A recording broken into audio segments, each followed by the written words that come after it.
Grab your joysticks and get ready because this is the Third Wheel Arcade, episode 2, starring your hosts, myself, Alden Bear, my good pal and stuntman, Dan Rodriguez, and our illustrious Third Wheels. This week, and my audio's coming through. Of course it would. Welcome to episode 2. This week, our Third Wheel... rails. Yeah, already. Off the damn rails. I can't wait till we hear the train in the background of Nick's It's going to be awesome. It'll be perfect. Off the rails. This week we do have, by the way, our third wheel is a fantastic, very busy man. Worked many hours today. Has written many articles over the last couple weeks. Has done how many podcasts? I don't know. More than I have. This is my second. And just a fantastic person, Nicholas Downey. Oh, thanks for having me on. I'm glad I could make it. You're our very first solo wheel, third wheel. God, it's like high school all over again. Yay!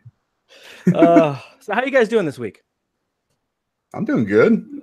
Yeah? So far, yeah. So far it's over. Is it? It's still Saturday. Yeah. But I got the PSVR this week. So talk about that in a little bit. I think we will talk about that for sure. We will, for sure. This is my third day off, so I can't complain, man. After I just got through saying Nick has worked 1,000 hours today. Yes, and we appreciate you, Nick.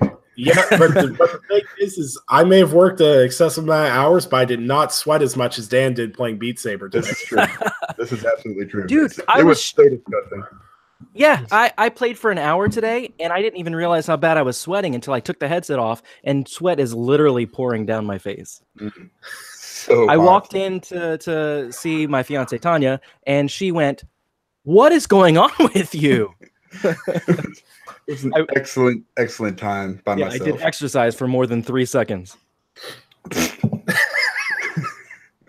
Oh, man. All right. Dan, what have you been playing this week? I have been playing some PSVR. I've been trying out a little bit of everything. And Hitman, basically adding that in. Played a little bit of Battlefield 5 multiplayer. But most of my time has pretty much been on the VR because it's pretty damn awesome. I really thought that was, I bought it last year, actually. Go figure. And then I took it back because I was worried because I would get sick, motion sickness. My vertigo would kick in. I was like, you know what? The hell with it. Everybody's talking about these things. I got to try it out. And, if you're careful, I think, people can do it. And it's so crazy. It's not like it was, I thought it was going to be niche, like everybody's saying. And it's just like, no. It's awesome. Yeah, totally immersive. And it's just crazy. You've only been playing for a few days now, right? 2 days. Days. It's definitely, you get used to it as you go. There have been a few games that made me sick, and just as I play a little bit more, I get used to it. But you don't play until you puke. You haven't played until you puked, have you? I might have puked. I might have puked a little bit. I think it was Moss. But that was it was weird because I was actually sitting down for that one. But my headset, I don't know if I have like some kind of weird deal where I just shake. But but it just kept doing one of these things, and I just got sick. It was just the weirdest thing. But I just kind of shook that off and manned up and said, you know what, this VR ain't gonna beat me. Ain't gonna beat me. Puke all over the place. Yeah, it doesn't matter. All up in this headset. I made it out of the room. So I have the same problem PlayStation Bra does with too long of VR sessions. I don't puke. I just gotta use the bathroom excessively. That is the weirdest thing. Yeah, just to peel back the curtain a little bit, which is a weird thing to say when you're talking about poop. We were talking about it in the group chat, and Dan was talking about how he puked, and we all talked about times that we got sick, and Bra goes, "Oh yeah, I have the same problem. I had to shit myself." I've never heard of that in my life. I was gonna say, I know motion sickness affects everyone differently, but like, and I for me the VR experience, because I get to play it occasionally because my friend has one, so I get to play it like off and on. Like, it's not the games you expect for me, anyways. Like, I could play like Drive Club and things like that, and I'm fine. But like Moss for more than 30 minutes, I'm like, oh, okay, I gotta like sit down for a minute. I don't get it. Right. Yeah, that and Astrobot, I think, were the ones that got me the most. And it was really just starting off because you start walking with your little guy, and then all of a sudden you're like, whoa. And almost to a T, everybody at my house tried it out. And I had to like hold them. I was standing behind them, and they started moving. You know, it's their whole body. And I don't think they really realized it. And I had to catch my wife at one point.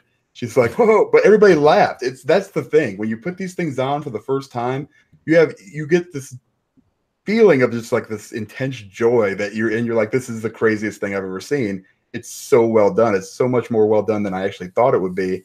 And we actually, today I bought another one. It should be here later, and another PlayStation for my kids for Christmas because they've been down in my room all day playing Beat Saber. So we need to get another one of these things. But I did get the Spider-Man bundle. We'll talk about that later too.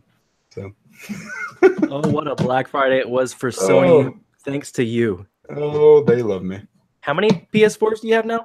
This will be the second one. I only have two of those. Okay. So. Yeah, it is. It's funny how it works like that. It is the weirdest games that get you. Like, I thought I was immune to getting sick in VR until I played Skyrim, and that one fucked me up.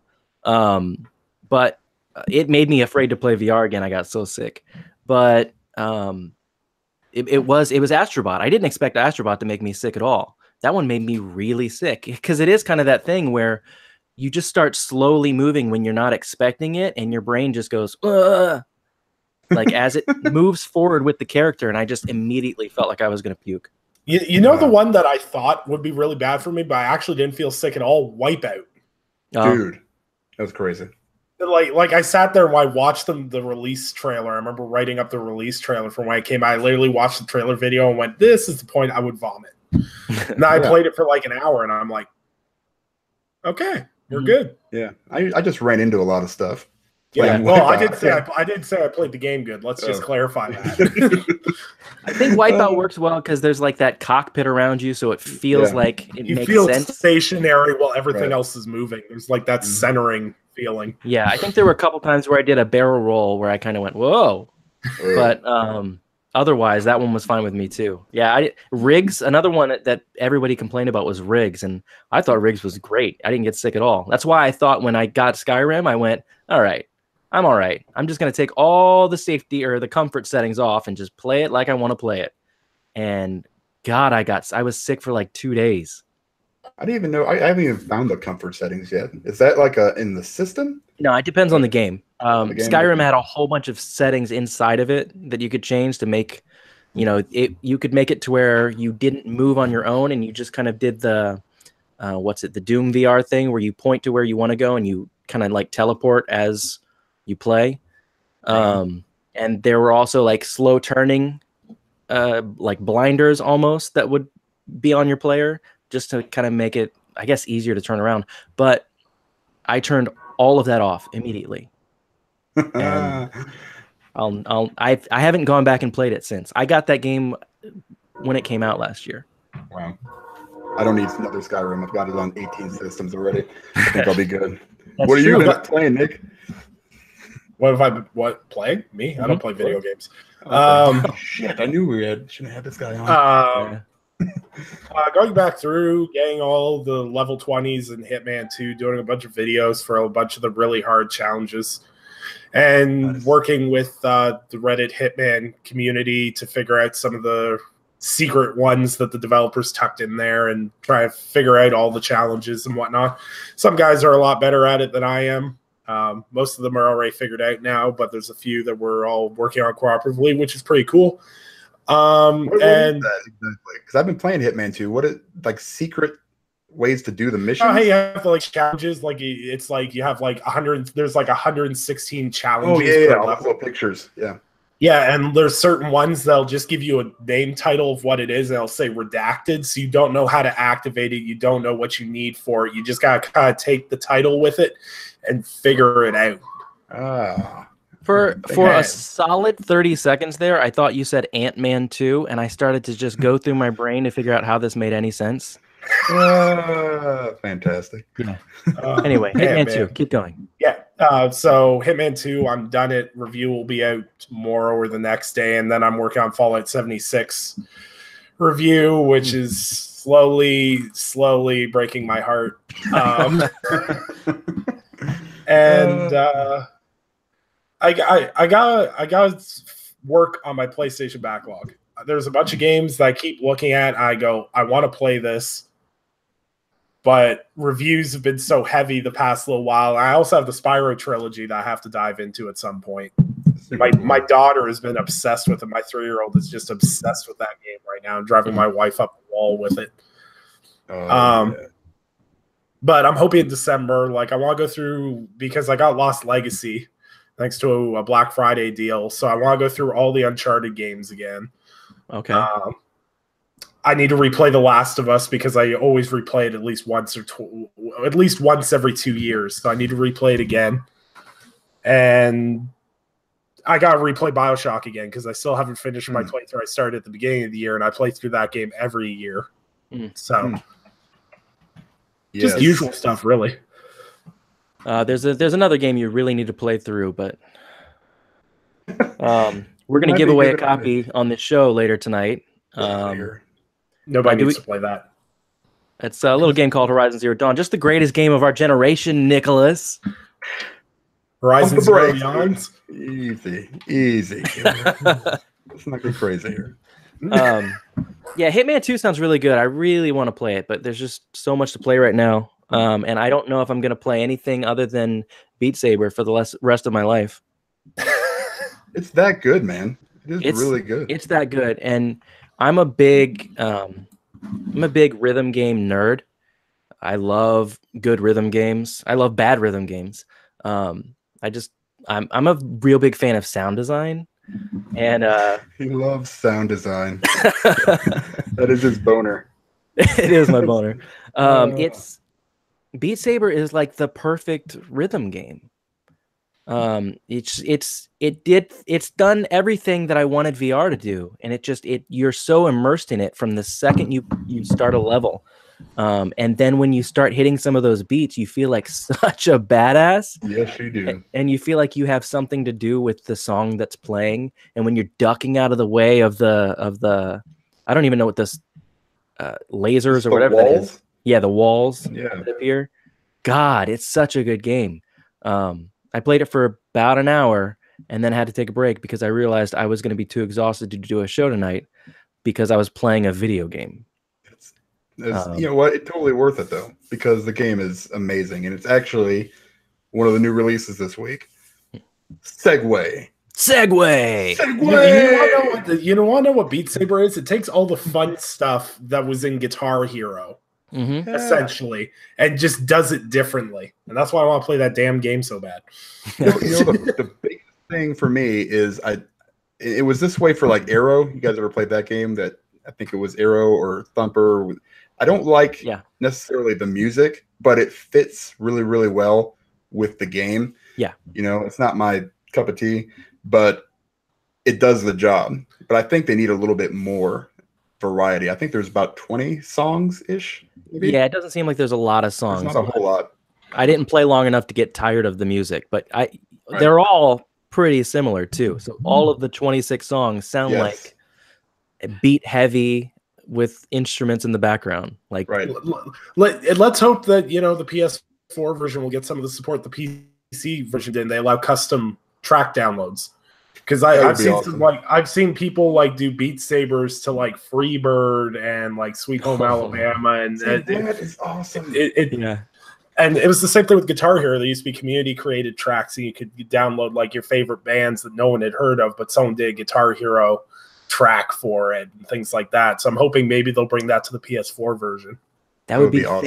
Fantastic, but I don't think there's a chance in hell. Not even close. But it would be awesome. they're releasing, I know, 3 DLCs, but they're $10 a piece. You know, from now, you know, maybe 6 months. I don't know when they're going to release them, but that's the plan anyway. So I don't give a shit. I'll buy all of them. Yeah, me too. That's what's going to happen because I can't stand sitting here watching my kids play, and they play the same damn song over and over again. They're really, really good at that one song, and then they switch to the next one, and it's like, no, we're going to go back to this one. And I can probably sing it, but I'm not going to. Come on. No, not going to do it. Not going to do it. What else came out this week? Well, Spider-Man DLC came out this week. Yep, and I finished it in 15 minutes. That's how long it took for me to finish the Spider-Man DLC. Yeah, Sons of bitches. I heard it was pretty short and pretty not as good as the Black Cat DLC. No, it was okay. I mean, I think it was actually better than the Black Cat DLC as far as the story goes. Maybe, you know, and it was harder. It was definitely more difficult. The fights are pretty intense, but short of that, I mean, I'm really kind of miffed at the whole thing. You like that word, miffed? Pissed off. It does suck that. So the first DLC was real short, but I was okay with that because it was coming out a month after the game came out. Right. It's a little weird that the second DLC is just as short, if not shorter, from what I've seen. And I don't know that the price tag for the full set of DLCs is way too high if this is going to be the length of each one. Right. Like you would expect a good 8 to 10 hours for the, what is it, $30 for the DLC? Yeah, unless you bought the digital enhanced deluxe version thing. I think it was, you got it for like 20. Yeah. I don't know. I don't remember. Yes, $79.99, I think. Okay, so just talking out of my ass. Yes, and Spider-Man is one of my favorite games I've ever played, and I'm happy to get more DLC. But I'm not playing this DLC yet because I don't want to just kind of sit down and be done with it. I'm going to wait until the next one comes out, I think, and just play them both at the same time so I can get a longer experience. Yeah, it's probably the best idea. See, what I'm going to do is what I had to do because money's always a little bit tight. So I do with the games I end up reviewing, like the single player games, generally after I beat them, platinum them, 100% them, I'll trade them in. So like I platinum Spider-Man, I didn't buy the DLC, and I was kind of like, well, I'll trade it in, and then there'll inevitably be a Game of the Year, whatever edition down the line that'll come out for $20-$30. Yeah. That'll have all the DLC, and then I'll buy it, replay it again because I really enjoyed it, and then play all the DLC at once. And and when I trade it in, I'm like, if this DLC is really good, I'm really gonna hate myself. But so far, from what I've seen, from people said, is that the first one was okay, and then the second one really is making people question what they paid for. So hopefully, the third DLC is a banger to wrap it up. Hopefully, yeah. My hopes are down here. Like way down. I mean, if that's like the longest one, it's the length of both of them combined. Even then, it's just weird. And the stories are okay. I'm just trying to see where these all connect. I understand how the first one connects to the second one, kind of, but and I can see the next one. It's kind of lazy, and it was all done right. So it's just kind of nuts, man. The hardest thing with the Spider-Man DLC and why I wasn't that hyped for it pre the launch of the game, because I don't like it when you're already trying to sell me DLC before the game launches, like months before. I don't like that as a general rule of thumb. But two, they're in this awkward position with the story DLC, and why not a lot of companies do story DLC is because clearly there's going to be a Spider-Man 2. We all know there's going to be a Spider-Man 2. For sure. So the DLC stories can't add anything that they can't catch the player up on in 2, so that the people that bought and played just Spider-Man 1 get the full experience with Spider-Man 2. So they can't do anything in the DLC that's too overwhelming story-wise. So they're kind of limited to what they can really do with the DLC. Yeah, that's true. I mean, yeah, a lot of that, I think we talked about that before on a different show. We, you know, it's so. I just well have them just extend the story a little bit at this point. After seeing what it was that we got, you know, I would have just got the regular edition, to be honest. Honestly, I don't play DLC usually, and I never ever buy season passes. But just it's Spider-Man, and I'm a big nerd, so I got the season pass for this one, and I'm regretting it. But that's why I don't get DLC. I mean, I pre-ordered the Horizon Zero Dawn DLC last year, the Frozen Wilds, which you can play right now, Nicholas. And $10. And I pre-ordered the Uncharted Lost Legacy, but that kind of turned into its own game, so it didn't count anymore. But I'm not. Usually DLC has that problem where it just kind of shows up and fills a void just to fill a void. You know, that's what Horizon Zero Dawn did so well, though, is that with that expansion, that was a true like old school expansion because it was a story into itself. And like, I'm not a huge fan of the game, but what they delivered to the people that love that game by giving them new stuff and a different story to like travel through and everything else, and it was a fairly like meaty DLC. Oh, it's huge. For a pretty decent price. I think it was only like $15 or something if you pre-ordered it. It was 15 pre-ordered, 20 if you didn't, and it was 8 hours long if you play through it like normally. If you do all of the stuff on the side, it's like 10 to 12 hours. That's to me $15. If you're getting $1 an hour for DLC time, that's amazing. Yeah. Totally agree. Yeah. Plus, I mean, what are some good DLCs over the years? The Left of Us Last Behind, or what stuff? What was that? I had a stroke. The Left of Us. Left of Us Last Behind was like quintessential. Yeah. I still haven't played that, to be honest with you. I've never played the DLC. I don't think I have either. Wow. Yeah. Now you really should. I mean, it's I kind of already knew what it was like going in. I talked about that on another show, but it's a really good DLC. I mean, it's probably the best DLC, but it is very short. I mean, it's 2 or 3 hours long, and I think at the time it was $20. But I see it always comes on the PlayStation store sales for like $4 or $5. So yeah, you can get it super cheap now. But it's a great story that really fleshes out the character of Ellie and some of her backstory. So I might have to pick that up. Yeah, it's worth a playthrough for sure. And you can just wait for, I don't know if it's on sale. I think it's on sale right now. I think the base game is $6 right now. Is it? So the DLC will be like $3. So that's a buy for me. Thank you. Yeah, do it. Are there any other DLCs that stand out to you guys? Witcher, BioShock, Burial at Sea for me. Yeah. BioShock. I'll say some of the Fallout DLCs. I say some because every Fall came out, there were 2 DLCs and 2 DLCs that made me question why I bought the season's pass. Yeah. Dead money.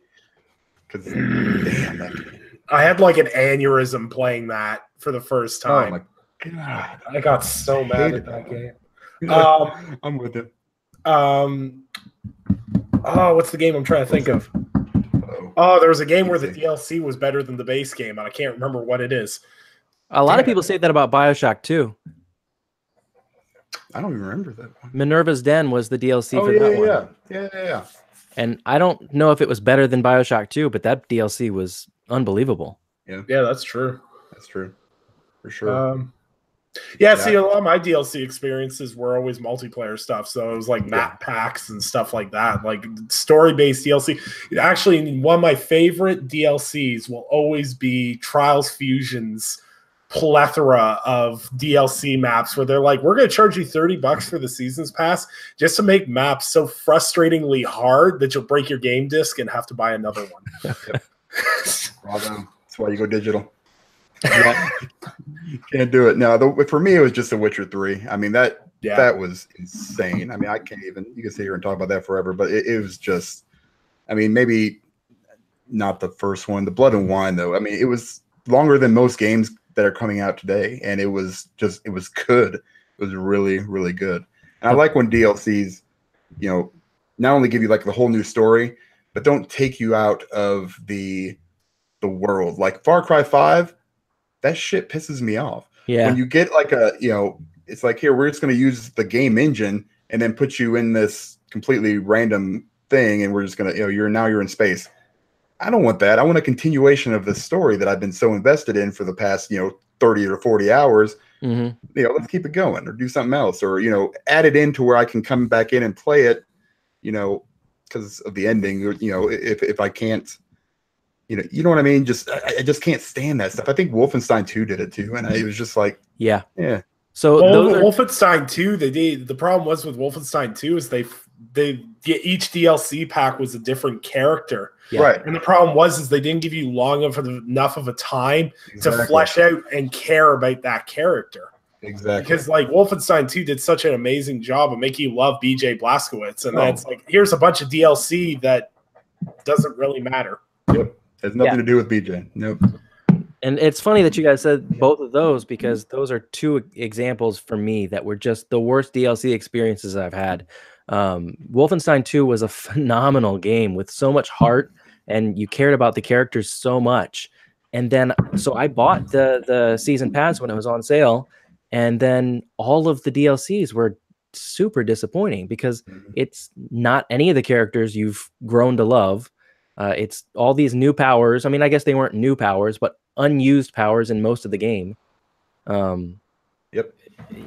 And Fallout, or not Fallout, Far Cry 5 is awful. Yeah. That's another one that I bought on sale and I regret completely. You get Far Cry 3 with that one, though, right? So that was kind of nice, I guess. That's true, but I haven't gone back and played Far Cry 3. No. See, I didn't buy that simply because I was scared if I went back to Far Cry 3 and then realized it wasn't as good of a game as I thought it was back in the day. There's some games that I play once, I'm like, that was a really good game. I'm never playing this again, because if I'm in a different mind state, I'm gonna hate it. Yep, that's a good point, man. Battlefield 5, huh? Yeah. I don't think that came out this week, to be honest.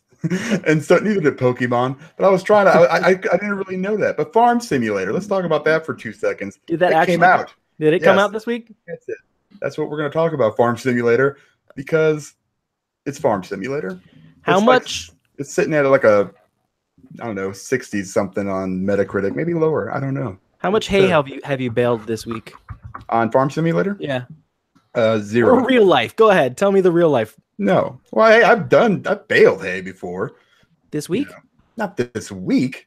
All right. It's just one of those odd jobs that you do when you're, young and virile and working. You live in Iowa, so you do stuff. Okay. I was gonna say you need to be virile to bale hay. Got it. Yep. Nick, are you into the Farm Simulator games at all? No. You don't want. You work a lot. You don't want to come home and work more on your video game? Oh, it's terrible. I grew up in like a small farm town with a bunch of guys that their whole lives were working on a farm. So I'd rather shoot myself in the head than play Farm Simulator. Like I even like easy gamer score games. I remember Doc Cupcake going, "Hey, Farm Simulator has really easy achievements." I'm like, I'd rather shoot myself in the face. Because I don't get why, I don't understand the appeal of Farm Simulator. It's like you want to go pretend like you're lower middle class trying to scrape a living by. That's your idea of a good time. I do that in real life. Right. Bullshit. There's a huge fan base for that game. It's really I waited. I mean, I didn't get it for forever because it was Farm Simulator, but I think I got Farm Simulator 16 or 17 because I just kept hearing people say, it's such a fun game. You'd be surprised how much fun it is. And I hated it so much. Yep. You get that John Deere DLC pack, though? Of course I did. Oh, man. All right. Yeah. Moving on to some news. So Fallout 76 came out, Nick. I think there was an article about that over on Tick Games Network. Yeah. Yeah, I believe the title of my article was Fallout 76. It was something along the line of this could be bad or Yes, something along those the lines. title was Could Fallout 76 Be in Trouble? Yeah. Yeah. Yes. So basically, everything that I was worried about in that article came true. Oh. So it's hilarious because I actually had a Bethesda PR rep actually contact me and tell me not to worry so much; it would be fine. So thank you for lying to me. Was he on video, and was his room on fire when he said this is fine? It's gonna be perfect. Look, We got this. The thing is Fallout 76 at its core. I get it. I don't think this game should have been made with the Fallout branding because they've now cheapened a whole legacy of RPGs with this. Yeah.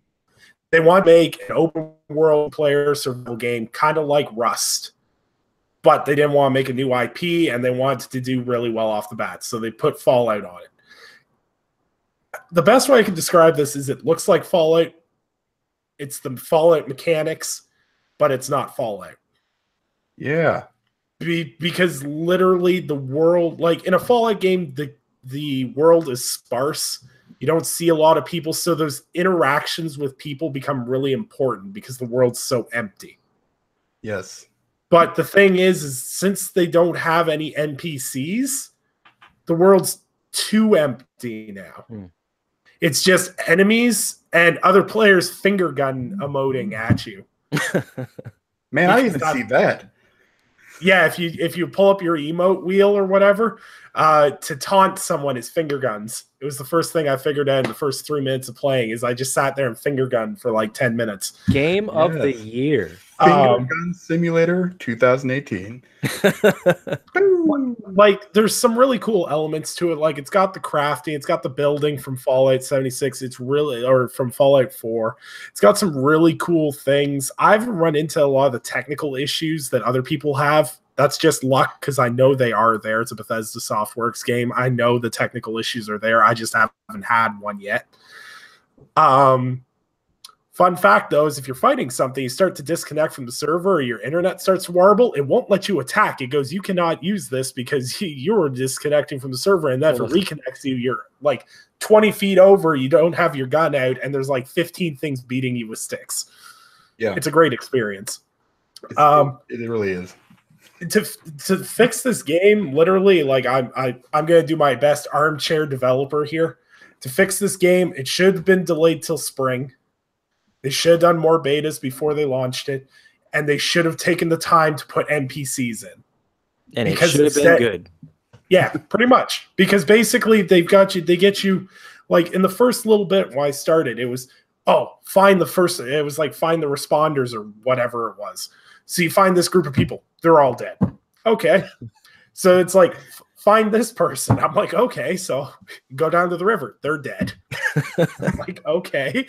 So it's like showing you this is how you boil water so you can drink. Okay, cool. Learn that from a dead person because of a holotape. Okay. Oh, learn how to cook food. Okay, cool. Go find this person. Go over, dead guy. There's a holotape. I'm like this. Like I was just sitting there, like my wife's looking at me and goes, "How is it?" And I'm just sitting there like, I have a friend at work who was really looking forward to that game, and he and all his friends got it. He was trying to tell me to get it, and I said, I think I'm going to hold out and wait. I talked to him a few days ago, and I went, all right, so most people don't like it, but I want to hear your opinion. You were really excited about it. How's Fallout 76? And he goes, man, fuck that game. Yes. That's basically what it is for me, too. I mean, I got to like level 6, I think, for my character. So I might have played it for like 3 to 4 hours, and that was mostly running around trying to find somebody. I didn't understand a lot of the mechanics as far as like wanted and I guess you can't actually interact with other people until like you're level 5. Is that right, Nick? Yeah, something like that. Yeah, and so yeah, you start off and it's like, here, go here. Well, they're not here. Well, go over here. Well, they're dead. But there's this machine that's got everybody's name in it, so you can look that up, and remember where their last location was to the T for some reason. That's exactly where they were. That's where they were going. And it's just like everybody. It's just so frustrating. I get so mad because I love Fallout. I really do. And I enjoyed Fallout 4. Loved Fallout 3. New Vegas was great. You know, it was just there's nothing to do. I mean, I want to be able to interact with people that aren't assholes running around there, you know, finger gunning people, you know. So it's you know, and then I set up my camp. I didn't realize that that's a permanent place. I'm like on the side of a freaking rock wall almost. So I have very little space to do anything with. I know I can reset it up again, but I just, you know, I was like, what the hell? It was just getting so frustrating. Then I had one mission where I was going to get something and I got lit up by a bunch of turrets. That sucks.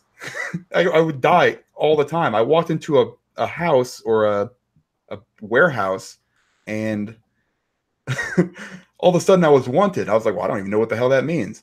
You know, everything just went red. And I was just like, okay, does that mean people are going to come and get me? I got to start over because I don't want this to happen. I don't know what the hell else to do. But it's just so void of any kind of like life. I understand it's the apocalypse and that's kind of how it's supposed to be. But you know what? That's stupid. Yeah. You know, it's stupid. And the thing that pissed me off the most, too, is they did this whole video spiel explaining how this game was supposed to work. And they mentioned private servers. And that, I got excited because, like, I used to, like, rent servers with friends and everything back in the day. And, like, we used to have an ARC server. It had, like, dozens upon dozens of people logging in every day. And it'd be fun because we would all be in Discord. It'd be a great time. I was really looking forward to that with Fallout 76. And they launched the game and they're like, yeah, private servers will be here eventually. Yeah. I'm like, so, like, because my whole idea of Fallout 76 was that it was going to be a private server, me and like 10 of my friends, and we'd all just go raiding and have fun with it. But now all 10 of us have to group up, and it's a pain to invite friends. It's not convenient or easy at all. Really. And then you got manually invite each person individually and then wait for them to join in. Hope they don't disconnect. Man. Like for me to get a party of 4 people took us half an hour. Holy shit. It sounds like Monster Hunter World. Yeah, it does. Yeah. Yeah. So like Fallout 76 will be the multiplayer game of the year next year. For sure. But no, it's really Finger gun, shot fired. No, my kid is playing it. My son, my older son, he's 21. Him and his friends are having a blast with it. So, wow. I mean, I know a lot of stuff is subjective, and some of this is, but I mean, it's like going and say, hey, I got this game that has no content hardly. It's buggy as hell, but I love it. But it's just, there's no reason to. I mean, really, really love it. Aside from like maybe the interaction with your friends. And that's basically the saving grace right now, as far as I can tell. I think it might be more enjoyable. I didn't realize there were so many problems getting people into the game, which sucks. But I think it might be more enjoyable, excuse me, woo, if I play with other people. So I think I'd like to give that a shot, but I don't have 3 hours. The thing is, too, is like this game, like I play Rust on PC, which is very similar to how this plays.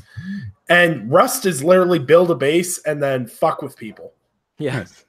Like, well, me and my friends, we used to capture fresh spawns, put them in a cage together, like 1v1, and then have them have bare knuckle naked fist fights to the death to who could join our team. Whoever won, we would give them gear and they could join, and they joined the Discord and everything else. It was a lot of fun. But there was no end game to that. There was no purpose to it. It was just literally having it with your friends. And those games have been on PC for a long time, and they've never really come to the console space. And now those games are slowly being introduced to the console space. And like people like us, the hardcore demographic, are kind of like, don't do this to the games we love. Like, I don't want Fallout's name on this. But like all the kids that I would like know, like there are like if I go through my Twitter, everyone's like, fuck Fallout 76, it's trash. And like I go onto my Facebook where it's like all the kids I used to work with and everything else. They're all like, "Oh, Fallout 76 is the bomb. This is so much fun." Blah blah blah blah. I'm just like, really? It's the casual market is the problem, and that's the same thing. Is like the casual market drives so much of this crap. We sit there and like people on Twitter are like, "Don't support this because then the whole gaming industry." Well, if the casuals buy it. It was like everyone Twitter saying, "Oh, Call of Duty Black Ops 4 is going to flop because there's no campaign." And it's their best-selling Call of Duty game ever. Yeah. Because they put all the things casuals love in it. Mm-hmm. Well, I'm just hoping that they really fix it. I hope that like even the early adopters get some kind of, something down the road. I'm not trying to, beg for anything, but it'd be nice if they did something down. It's just going to take a while. It's not going to be one patch, even if it's 50 gig. It's going to be several patches over the next 6 to 8 months probably before it's actually I don't want to say playable, but worth it. Yeah, it was a year before Destiny was good. So it's not like they can't dig themselves out of this hole for sure. It's not like Bethesda hasn't dug themselves out of this hole. Look at Elder Scrolls Online. Everyone bought that going, this isn't Skyrim. And they're like, because it's not Skyrim. And Elder Scrolls Online is the same as like Rainbow Six Siege and all these other games. They're online focused games. They bomb critically. They bomb out the gate, and then slowly as they add stuff in, they gain more and more player base until they have solid foundations. And I don't think Fallout 76 is going to be any different. Yeah, you're probably right. I mean, I jumped into that game pretty late, and it wasn't that bad, but I felt like, there were NPCs, there were other stuff too you can go do, and, you could do missions by yourself and actually have interactions with other, people there. It was great, but I also did, like I said, I got into that 6 months afterwards. So it'll happen, I mean, it's they've got more money than God. So, I mean, it's not like they're hurting for resources or anything like that. They'll make amends. I'm sure they'll make it better. But as of right now, kind of a dumb fire. Yeah. I like this line from your article, Nick. While I admire them trying to take Fallout in a new direction, I'm not sure this is the way. Like that's that's the nicest Canadian way to say, fuck this game. Beautiful. Well, the thing is like I've got friends within the games industry, and I have a friend I grew up with and went to school with. We did like game design, or it'd be called multimedia design, technically through high school together. And he works for Bethesda Softworks now. And I always tease him. I'm like, why you do this to me, bro? Why? Why do you do this to me? And he's like, "Oh, it's not going to be that bad." We had a phone call the day before it launched. I'm like, "It's going to be a dumpster fire." He's like, "It's not going to be that bad." I'm like, "It's going to be a dumpster fire." He's like, "No, man, it'll be great." Yeah. Well, it's a dumpster fire. Yeah. And he works in the. How are the achievements and trophies in it though? Pretty straightforward. They're all mission related, but the problem is some of the missions I sit there and go, how do I activate this? There's also there's the achievement for hitting level 100, and I'm like, oh God, that's gotta be super rare. It's gonna be super rare for a long time, Dan. Yeah, for a long time. But I love trophies. You are. I'm gonna tell you, because you'd obviously be buying it on PS4. Wait, because like all Bethesda Softworks games, like Skyrim on PS3 and everything that comes out on PS4, anything that's made by Bethesda does not run well on PlayStation right out the gate. And most of the people I've seen having the really horrific glitches and bugs are on PS4s. That's not like a console bias thing. It's just like I'm playing on my Xbox. I'm having some issues, but not a whole lot. But my best friend is playing on PS4 Pro, and some of the bugs he's gotten, like he had one where he stepped out of a door and rocket launched him into the atmosphere, shot him through the ground. He did like a little thing, and then it shot him again. He hit a wall and he died. Nice. Game of the year. Game of the century. Did you guys see about Stallion 83's trophies or achievements? That dude is a machine.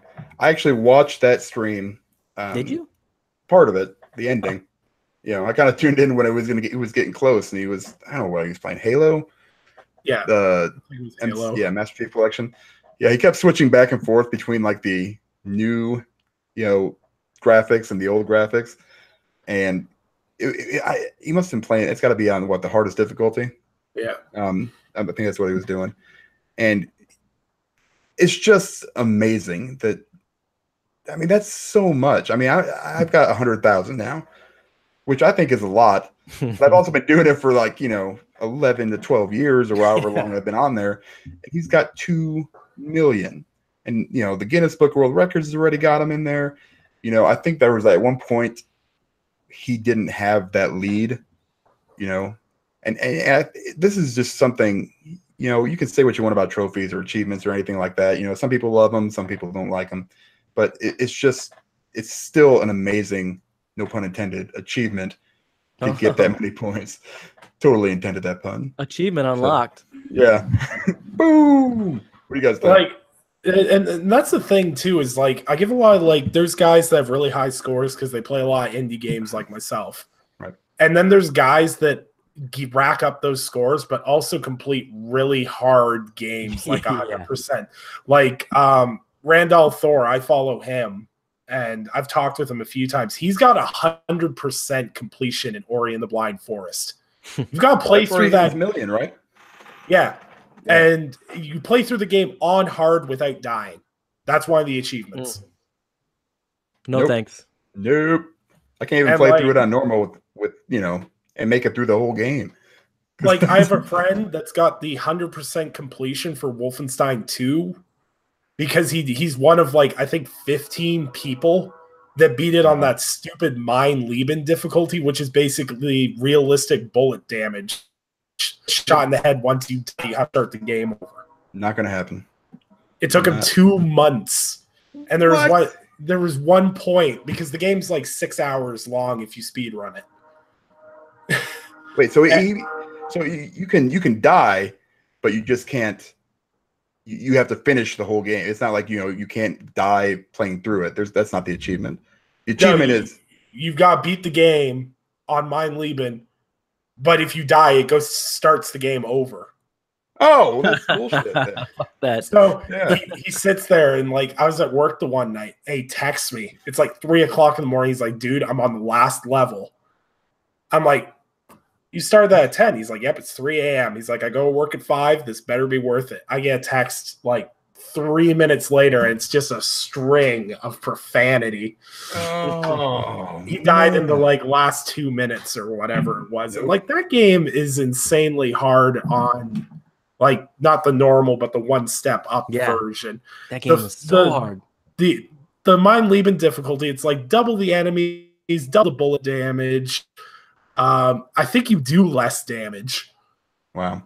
And it's insane. And so the fact that some people can complete those games and add them, it's insanity to me. Some of these guys that have 400, 500 platinums and things like that. It's just it's insane. Yeah. What pisses me off with Stallion 83 too is that guy is in shape. And he has 2 million gamer score. I'm I'm doughy as shit. Yeah. I've only got 171,000. Exactly. Help me. That's my thing. I have 59 platinums, I think, at this point. And I love trophies. I'm not going to go out of my way to do these ones that take practice and practice and practice and practice to get them. Most of my platinums were pretty easy games. There's a few tough ones in there, but not really. And that's what I always say is well, I don't want to go that far in because then I'm going to put on a lot of weight. I'm not going to have time to do anything. I'm not going to have time for my family. And then you see guys like Stallion who are just buff dudes who are able to still have a normal life and be that good at games. I don't think so. I couldn't. Not even a chance. Yeah. I just, at this point, if I really, really like a game, I will try to get the full completion on that game, like Spider-Man. I wanted to do it for Odyssey, but I was just you know what? I got too much other shit to do. Right. It's just, at this, there's so many other games that grinding and trying to get some of this stuff, you know, some of the harder ones, I just don't have time. You know, I want to be able to play more than, you know, 4 games a month. You know, I mean, and that's not saying like all those, what are they? Those SNS or those arcadey games that I can't remember the hell they are. Like, the ACA Neo Geo. The Neo Geo games. That's right. Yeah. Right. Those are super easy. You can get like, you know, you can play for like an hour and get all the achievements for them. You know, and a lot of it is, you know, you inflate your score like that. But that's, you know, if that's your thing, fine. For me, I just don't have time even to spend like 3 hours with it when I can be, you know, trying out something new or, you know, play a game you want to play instead of just. Yeah, no, I'm not gonna lie, because like the last time I did a charity gamer score push, I racked up like 30,000 gamer score in a month, and I used like Neo Geo games, indie games I'd been meaning to play, and everything else, and it just burnt me out. I felt so tired of just hunting in general. I'm with you. I'm looking at my platinum list now, and none of these games took me more than 20, 30 hours. Like, it's not that impressive. I think the completion I'm most proud of is probably Fallout 4. I had that 100% completed in 3 weeks. Wow. Man, my buddy...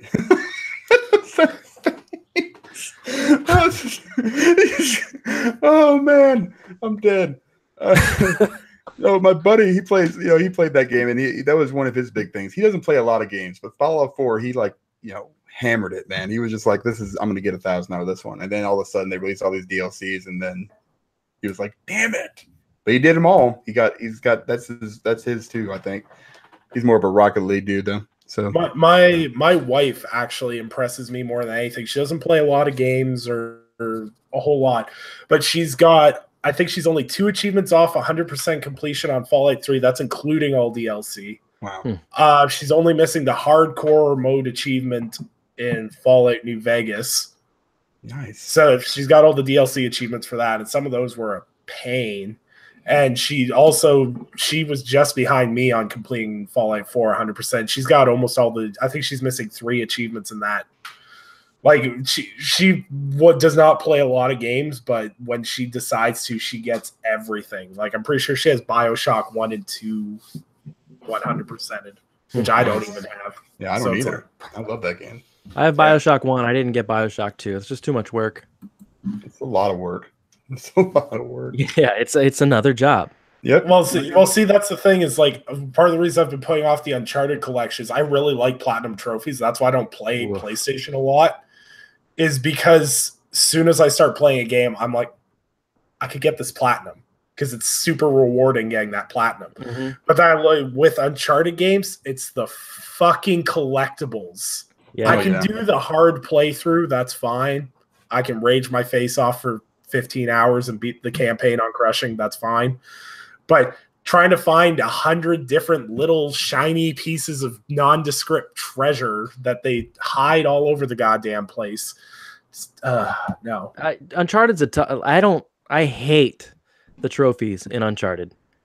There's so many collectible trophies. There's so many like slide under 3 enemies and punch 3 in the face in a row. Like, just bullshit weird trophies that I think I finished all of those Uncharted games and had like 5 or 6 trophies total. Yeah. Nice. Last of Us was another one where I finished that game and I had you get like 2 trophies for completing that game. Yeah, I think I had 4 when I was done with it. Yep. I'm not going to go back and get those. I want to get at least half of them as I'm playing the game. Yeah, it was like Diego said. I can't even talk right now. De Niro. What's up, De Niro? Gee, what did I just take? What's up, D. Rodriguez? D. Rodriguez, what's up?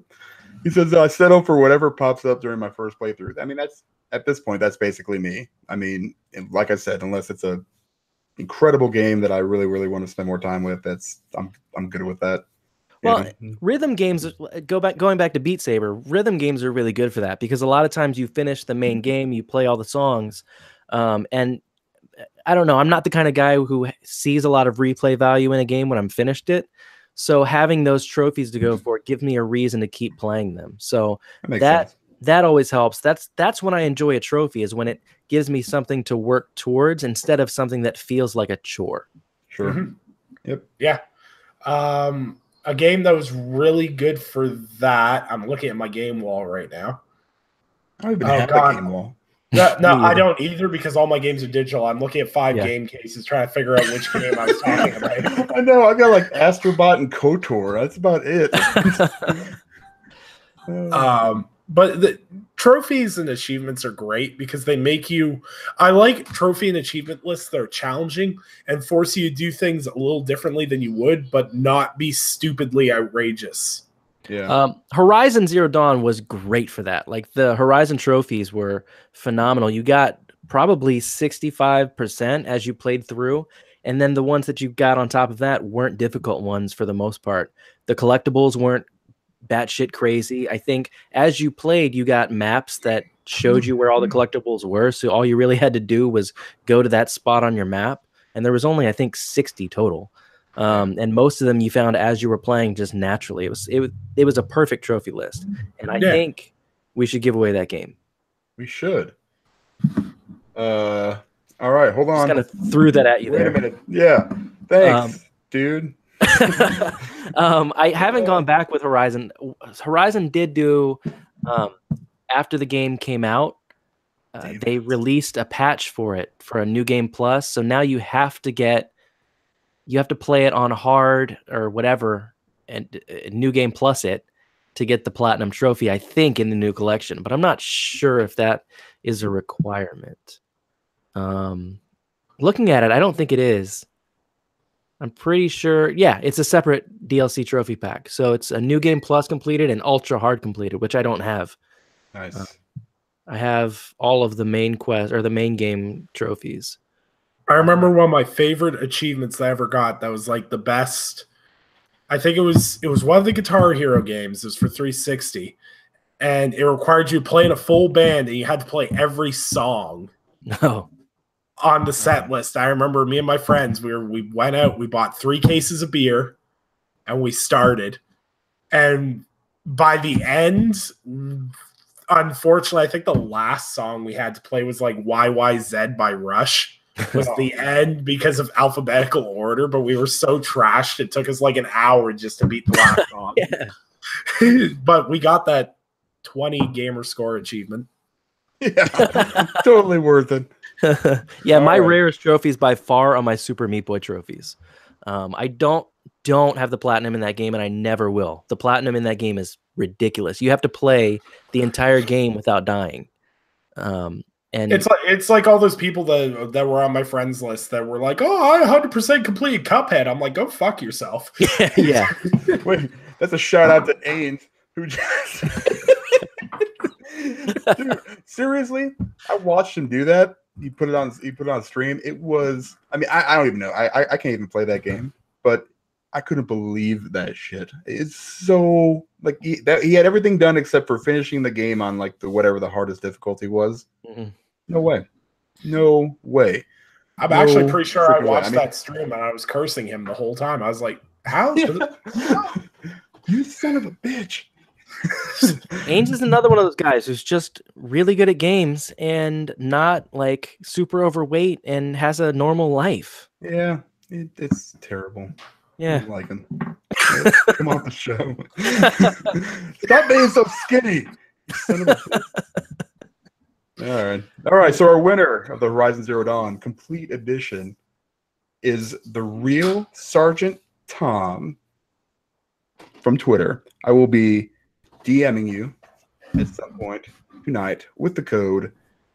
Congratulations. I don't trust people on Twitter anyway, but when they say in their name "the real," well, it's not the real. I added the. It's real Sergeant Tom. Definitely real. Fake. Well, no, it's USAF retired father, husband, gamer, America. I don't have time to coddle your feelings. From Muscatha, Illinois. I mean, that's good enough for me right there. That's I love real Sergeant Tom. I'm sorry for doubting you. Yep, he is the for real Sergeant Tom.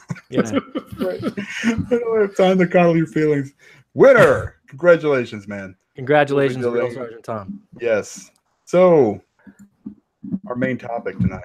I don't know if we've got time. We don't have time for it. We don't really have time. We're gonna save that for next week.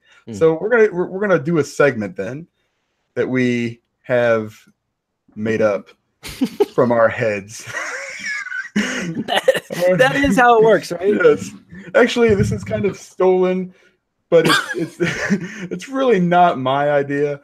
No. It's kind of somebody else's idea, but you'll understand it when you see it. When we were talking about this segment, you actually said, "Let's do it like that thing on the internet." Yeah. So, but we changed a few words, and so we're presenting you tonight with unpopular opinion. How do you like that segue, bitch? What is it that Real Sergeant Tom said about coddling opinion? I'm not going to coddle your feelings. I don't have time to coddle your feelings. So that'll be underneath there from now on. In parentheses. Dash the Real Sergeant Tom. Shit. Right. So my unpopular opinion this week is Tetris is boring as hell. Is that what it says? Because it reads backwards on mine. It does. Okay. It's good. Tetris is boring as hell. All right. I disagree. You need to change my thought process. Go ahead. Nick, are you a Tetris fan at all? Well, I wasn't a Tetris fan until I played the newest one. Okay. You weren't or were? I was not. Okay. I never understood the whole Tetris thing prior to that. But now you get it. And now I get it because music and colors and things when on substances is a lot of fun. See, that's a totally unfair take. No, it's not. It's perfect. No, because I could drop acid and then, I don't need the VR to play Tetris because it'll be there regardless. I'll have like fucking clouds and bunnies and shit flying all over the place. Tetris would fuck you up so bad on acid. Like, I don't think you would turn the game off and you would see it everywhere. That might be true. It is true. I don't. Tetris is a landmark, though. This is what got Russian kids through the Cold War. Yeah. It's what got me through the Cold War. It's true. I'm not saying here that Tetris is a bad game. All right, it's the number one selling game of all time, right? It should be. Right. Okay. Doesn't mean it's not boring. Okay, Let me tell you about sound design. I'm with you on Nier. That's about it. Okay, tell me about sound design. While trying to change my mind about Tetris. The first song for a game that just took over my life was the song from the first Tetris on Game Boy. Exactly. Yeah, I mean, I know this shit. And it's still Tetris. God, and it's the perfect example of feeling like you're accomplishing something in a game when in real life you're literally just getting fatter. Right. Now the best equivalent of that is Minecraft, where you feel like I did all this great stuff, but really you didn't do shit. Tetris was that first one where as you would line it up and your screen would be filling up and you'd be terrified, and you drop a block in just the right spot and you'd clear out a row, and then you drop more and you'd clear out more rows, and then all of a sudden you feel like a badass. You've cleared the entire screen. How is that not fun? How does that not feel rewarding to you? Yeah, here's the thing. All right, so when I was growing up, we had the Game Boy, right? That was the first time I ever seen Tetris was on that little Game Boy. Man, my mom and dad played it religiously. In fact, I think she still has the little yellow Game Boy and Tetris, and that's it. I don't even know if it still works. Did she hit you with it? Yes. No. Oh. She did other things with it. No. I mean, what the hell are we talking about here? This is getting weird. It's super weird. I don't want to talk anymore. Anyway. All right. So here's the thing. It's still the same game that it was, 20, 30 years ago. And that's fine. And I'm not saying it's a bad game. To each their own, and this is subjective as hell too.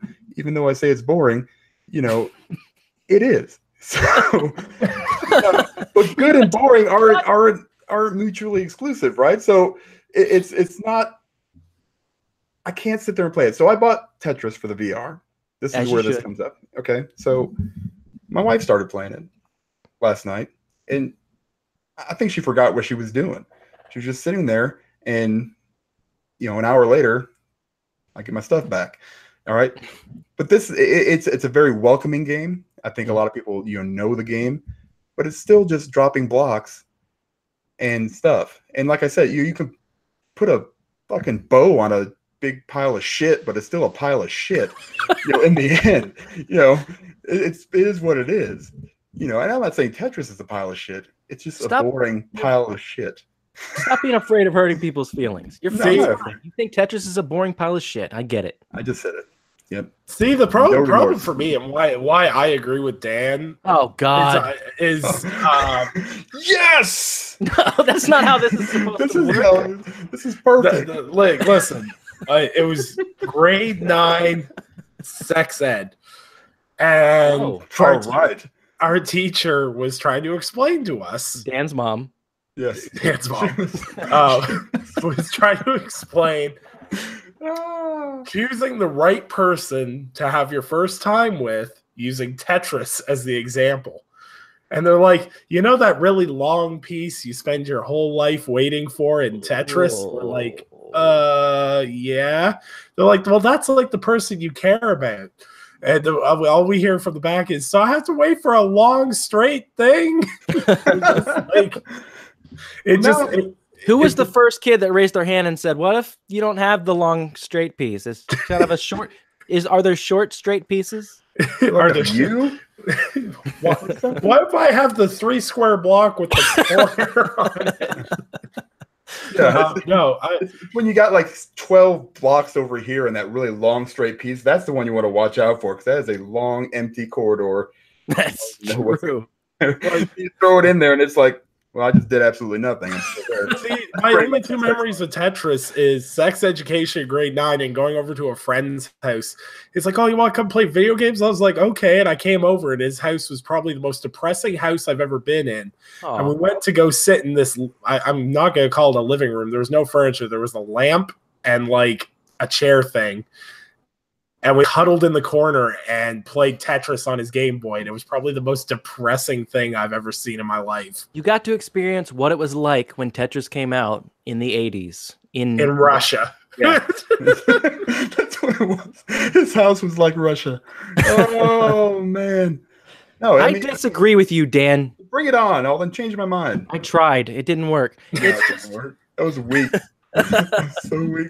It's just all right. So here, I'll change Dan's mind. Okay. So the whole principle is that you think it's boring because all this is stacking blocks. Right. It is not really changed aside from aesthetics, I would say, in 20 or 30 years. They add little game modes here and there, sure. Okay. But really, the basic premise of the whole game is blocks. Just drop. Do you like Mario? Which one? Like all Mario? Like Mario catalog? Mario in general, like the 2D ones, the 2D side scrolls. Do you like the Mario games? Sure. And all that principally is going through a level and jumping on the same thing's heads, rescuing the princess at the end. Right. So that's basically been the same game for 30 years. What is a storyline to Tetris? Well, make one up in your head. That's when you have to be like creative.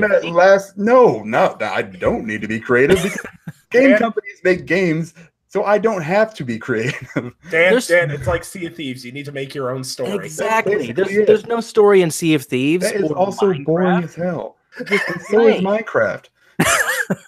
I mean, yeah, but it is. I mean, that's just me. Yeah, it's his personal opinion. Now, if you come in and say, "Hey, but they did this kind of thing with this Tetris that they released in 1997 and they changed the game." They haven't. It's the same damn thing that they've had since the Game Boy. No, this is the first time that they've taken Tetris and made it better. And it is better. It's that the musical experience and the sound effects and the way that the music changes as you play. They took Lumines. I don't know if you ever played Lumines, but you hate it, I'm sure. But I loved Lumines. I played hours and hours and hours, hundreds of hours of Lumines on the PSP. while I was at work, and they literally took that game and made it Tetris. Really?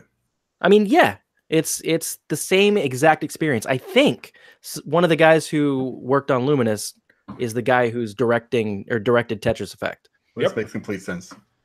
And he's also making another game after Tetris Effect that apparently is rebooting an old franchise in a similar style they did Tetris. So maybe we'll get Tetris Minecraft Effect. Who knows? Yes. I'm in. No. It's just so Luminous was that way where I played it and I was kind of like, it's all right. I get it. But then just as time went on, I was drawn to it and I wanted to play it again. Tetris Effect did the same thing to me. I played it. I heard all the rave reviews about it. I played it and was kind of disappointed. But within like an hour or two, I was going, I kind of want to play again. And then I got the full game and just I played the shit out of it for 3 days. I didn't stop playing it for 3 days. Yeah, I played through the first 4 levels of Tetris on the VR. And while the experience as a whole is neat, that's the best I give it. It is still Tetris with fire blocks sometimes. Sometimes they look like little gears. I mean, it doesn't matter. You're still dressing up poop. So it is what it is. And that's okay. Mad 'cause you didn't get the long, skinny block?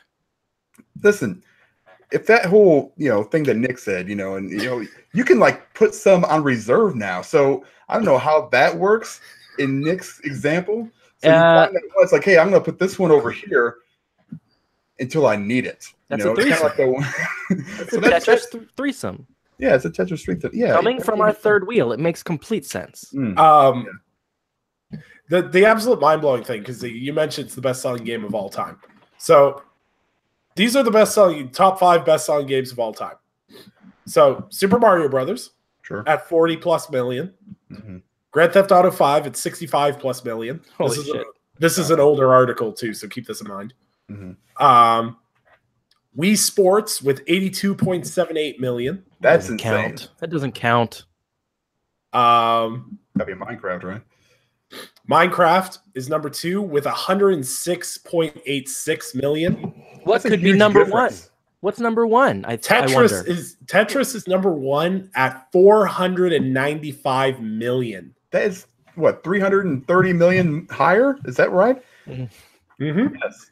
You know why? It's Tetris, perhaps the most classic video game of all time. It's been released for practically every gaming device in history, from Commodore 64 to iOS to Android phones. Tetris is essentially immortal, and while its 495 million copies are not $60 box copies, it seems almost impossible that anything will ever match its grand total.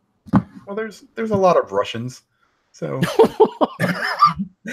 Oh boy, that's what I'm just saying. There's a lot of people. Here's the thing about Tetris. I mean, you hardcore gamers will play something like the VR, and everybody's played Tetris, because it's Tetris. Everybody's played it.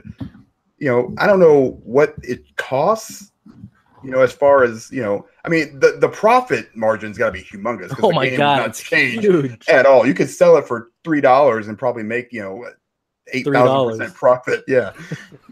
It's so insane, so yeah, it's gonna, as far as sales go, it's been out for a long time, and that's fine. I just can't stand it, man. It's just one of the first instances of a simple game design just feeling so good for no reason. You don't know why it felt so good, but damn, it does. And I don't think you can quantify that and figure it out. I mean, there's just times in games when that happens, like recalling the axe in God of War for some reason was just so damn satisfying. Yeah. When I went into it, I was like, okay, I'm going to sit here and, and try it out in VR and see how that much different it is. And it's not like it's terrible. It's just the same thing. And it just gets repetitive over and over and over and over again. It gets a little bit faster. And that stays the same thing. It's just it's boring. Well, I'm just saying it's okay. Diego asks in the chat a very important question, Dan. Okay, bring it on. Tetris or Oxenfree? Tetris all day long. All right, there you have it. Dan loves Tetris. And we're done. See you guys next week. So I was looking at because you guys got me looking at Minecraft versus Tetris now. Because why the hell not? in its peak, when Minecraft was at its peak in 2016, they averaged selling between 70,000 to 53,000 copies every day of that game. And now, because the article I showed where it was like 106 million, yeah, that was a 2017 article. They're at 152 million right now. Wow. They've literally, yeah, there's 91 million unique users play Minecraft every month. It's just insane. Insane. Yeah, like Tetris, like the Tetris VR experience, the amount of people that are going to buy VR to play Tetris is now insane. Hey, Ains did it. Yeah. Maybe not for Tetris specifically. Well, there's other things that are, right. But the icing on the cake seems to be this VR experience. And the fact that Diego changed your mind about Tetris in 5 seconds just by using Oxenfree. that wasn't, I still think Tetris is boring. I'm just saying Oxenfree sucks so much ass that there's nothing that will ever touch it. I don't think you guys are ever going to get the developers of Oxenfree on this podcast. I'd like to have them on so I can tell them what I think. That would be such a good segment. Yes, it would be. And unpopular opinion, and have them on. Oxenfree is balls. That was what it will say underneath there. I think that's going to be it for our show, and that's the perfect tagline to end it on. Oxenfree is balls. Yep. There it is. Nick just left. He's just gone. He's like, God damn it. All we are is dust in the wind. It's been a fantastic show, boys. Yes. Good stuff, guys. Nick, at what point do you go to sleep, or do you sleep? Oh, I have another podcast at 9:30. So what are you doing tonight? Oh my God. Well, you know what? Tell us about what you're doing tonight. And also, I'll be on I will be guesting and filling in on the NLG podcast at 9:30 p.m.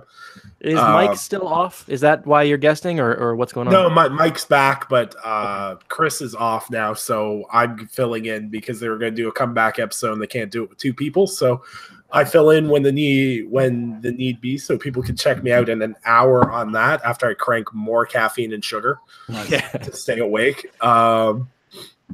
Please tell Mike I said what's up. I can't participate because I will be playing Beat Saber. Okay. You will be beating your saber. I got you. I will not lose that in translation. Sounds fantastic. Thanks. Dan's going to be playing Tetris. Yes. No. Dan, anything you'd like to say to play us out? Who, me? Yeah, anything you got to say? Dan. I want to say something. Yeah. All right. You can find me right here on Third Wheel Arcade.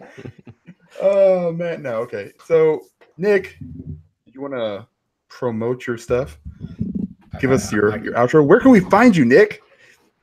Well, if you really want to find me, you can find me on Twitter at Undead3XVI. You can find me writing stuff, news, opinion pieces, whatever on the Inner Circle Games Network. I got a bunch of PlayStation stuff I'm dropping this weekend that will send the PlayStation bra into tears of joy and aneurysms at the same time. So watch for that. And yeah, that's pretty much it. You can also check out my podcast, The Game Perspective, on my YouTube at Undead3XVI. That goes live every Saturday except for this Saturday because I'm giving the boys a break for Thanksgiving. So you're the sweetest. Yeah. No, I just don't want to pay them double time. Do you know how much money you got to spend on double time on paying somebody nothing? Well, so it's a lot of money. A million units. Jared had his camera on last week. How much did you have to pay to get him to do that? Oh, that was for a pre-show thing. That was free. Okay. You flashed a titty. Oh man! He had that cute Pikachu beanie on too. Oh yeah, that was a fun show. Yeah, you guys check out his stuff. Nick does a lot of really cool things. A lot of great articles. The Gaming Perspective every week is a fun time. The show itself is great. The chat is fun. Come and hang out. Dan and I are in it a lot. I don't know if I'll be in it. Well, obviously there's no tomorrow night, so I'm good. I have plenty of time to finish Beat Saber before your next show. There you go. There you go. You're not going to give out your home address like Dan started to last week? Did I? Really? I don't even remember that. Shit. I'm in Olathe. Pretty general, though. Dan, you guys have some new things coming on Season Gaming soon, huh? Yes, we do. We have actually it might have dropped since we've been doing the show. It's called shit. Backseat Gaming. So the whole premise behind that is we have a couple of us watching the other person play a game, and we picked Hello Neighbor. So as Bert plays the game, me and Ain sit there and basically commentate the whole time and make fun of him and tell him how much he sucks at picking up boxes, and he's gonna get caught again and put in the basement. It's just a weird thing. It's really fun. We're doing it's episodic, so we've got 2 or 3 episodes or 1 episode dropping every Friday. We had a lot of fun filming it. So, and also check out seasongaming.com where we've got reviews up for several games, a whole new look with some amazing graphics by Dinero. Our buddy Diego in chat. How about that music though? And yeah, we've got a little bit of music by some dude named A.Bear on Twitter. Actually, thank you, man, for doing that, because it was so awesome. I mean, I saw the intro clip today in all its glory, and it's great. It's great. You'll see it maybe when we get off of here. It might be. I hope so. Right. I hope so, Ains. You hear that? It better be up. Yep. What about you, man? You can find me right here, and that's it. I want to do some video game streaming. Let me know if there's anything you want me to see me play. I would love to get Beat Saber going and having a camera on me at the same time, but that's a pain in the ass to do. There's no way I'm actually going to do it. It's a thought, but it's never going to happen. It'd be tough. You might hit the camera on accident. Yeah. That's my biggest fear. These move things. I gotta make sure I gotta get one of those wristband deals, because I bought them secondhand, so one of them didn't come with it. So. Oh, okay. Safety wristband. Well, when the kids are playing, I don't want it to go through the QLED, so that's huge. Good call. Huge. Yeah. So. All right, boys. It's been a wonderful, wonderful podcast. You guys are fantastic as always. Dan, I'm glad I finally got you to come around on Tetris. Or I guess Diego did. Dinero did. Dinero. Thank you, Dan. Thank you, Nick. This has been Third Wheel Arcade, episode 2. Have a great week.